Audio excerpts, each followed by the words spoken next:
NOAA research planes, no sign of a peak in wind outside of the immediate eye.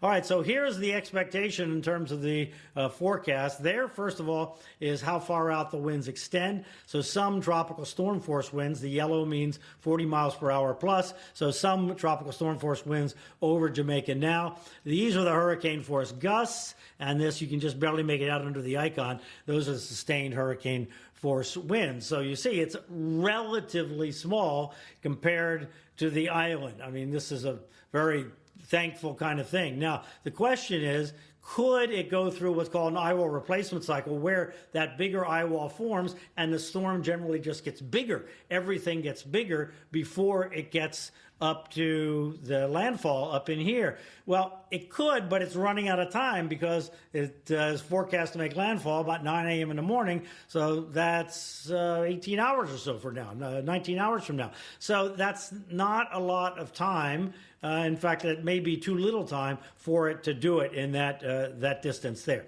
Okay, so here's the forecast. By this evening, they're forecasting 165. Well, it's already 175.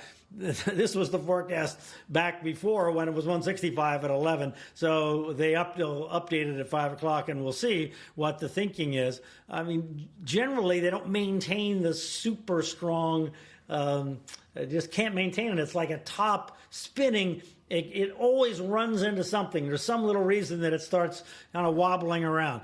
Usually that happens. So we'll see what their forecast is. In any case, incredible Category 5 hurricane this evening. There you see the hurricane force gusts right there. All right, then overnight tonight, the winds increase on Jamaica. This is near landfall. Now, this is nominally 8 a.m. Eastern, 7 a.m. local time there on Jamaica. There you see where the hurricane force gusts extend out in this analysis forecast by the Hurricane Center, close to the Kingston metropolitan area, but odds are their gusts there are going to be in the 60-mile-an-hour range or something like that. But so the threat in Kingston doesn't look like it's going to be from the wind. It looks like it's going to be from the rain on the mountains coming down through the city, and also to some degree from the storm surge, but they're not going to get the peak storm surge. They're not going to get the 13-foot storm surge there, but they will get a storm surge with a slow-moving storm pushing water against the coast for such a long period of time.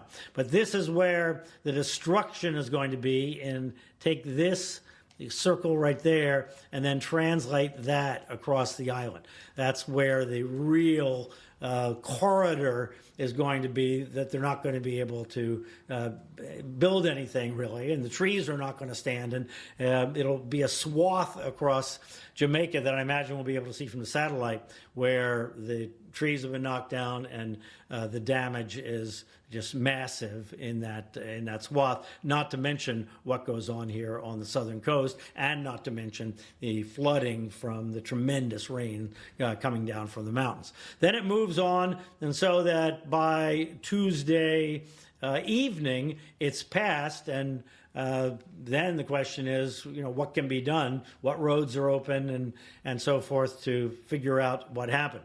So you can see this city here, Mandeville. Mandeville is about 2,000 feet up in the mountains. It's the only significant city in Jamaica that is not right at the coast, and it's a good-sized city, and it's right in the path of this thing at 2,000 feet. Now, a little while ago, the hurricane hunters measured the wind at 1,000 feet. Remember, the wind gets stronger as you go higher. So at 1,000 feet, they measured it over 240 miles per hour. So very, very, very, very concerned about wind, people staying safe from the wind in Mandeville.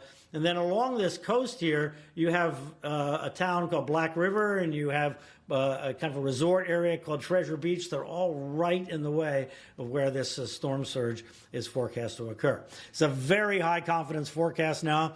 There is just no chance this core of this is going to come over and hit Jamaica. There you have the NHC, the European, and Google models. Everybody agrees that's what's going to happen. Even if you look at the width of the Google model, you see the concentration is all right here near the center. These are outliers over here, very, very, very low odds. So this is where the destruction is going to be from the wind, but the rain is everywhere across the island. And then you have on the south coast the storm surge. Like I said, over here you see Black River is going to be very close to the center, but right down the coast from Black River, right down in here, is Treasure Beach, which is sort of the resort area down there. And if something like this works out, that's going to be really, really bad. I hope everybody is away from the water for this, because this is where the 13-foot forecast of storm surge is going to be. And as you go farther west, the storm surge in general will be less, except that every time you have a bay like this, the water gets pushed in there and then can't get out. And same thing in Kingston Harbor. So it gets elevated in the bays compared to what it is on a flat coast, where the water can go up and kind of spread out and have room to maneuver, so to speak. So you get just more water piled up in the bays. There's another one right there. You can see them all along this kind of scalloped southern coast of Jamaica. And then the rain, you can see where the corridor is, that the forecast is right in here for the track of the storm up that way. So the incredible rain, that's Mandeville kind of right in there, and we're up in the multiple feet of rain there. So that's why you have on the west side of it there, you have this kind of area of rain here, and then the wind comes around like this, and you have another area where that moisture goes around and hits the mountains. And then over here, these are the tallest mountains over here outside of Kingston. There you see. So Kingston kind of sits kind of in a valley in here. Metropolitan Kingston is over in here. So all this water that falls in these mountains here has to drain down this way. So this is going to be the threat in Kingston. And the storm surge, such as it is going to want to push the Caribbean water up into the harbor, while this other water is trying to come out the harbor. So this is all a recipe for significant flooding all along the coast there, from the two kinds of water coming different directions. Then the storm goes over Cuba and into the southeastern Bahamas, Turks and Caicos.